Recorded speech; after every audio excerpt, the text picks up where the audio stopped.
One of my main issues with the show Friends is I don't think the show's funny, which is the number one thing a sitcom is supposed to do. And I think that is no better highlight than the character Chandler. He is not funny. And it's incredibly obvious that the show wants you to think he's funny, but he's not. And most of his jokes come from sarcasm, but I think that's a very hard sell on somebody that that's their shtick all the time for everything, even when sarcasm doesn't really apply to that situation. Like somebody will walk through a door and he'll be like, "Could you walk through a door any more walking?"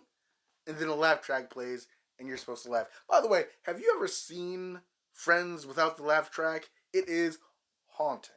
And I came across this article and I was like, yes, that is correct.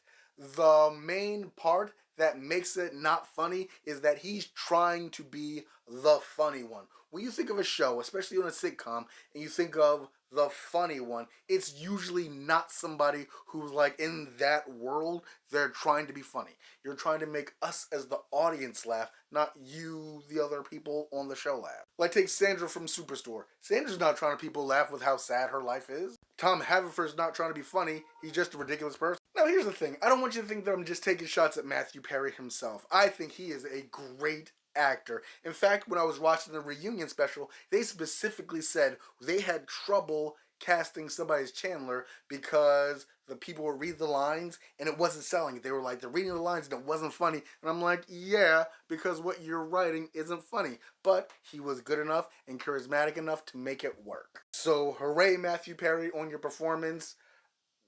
Chandler, ooh, isn't funny. In fact, oddly enough, even though Chandler's supposed to be the funny one, I found Joey so much more consistently hilarious than Chandler.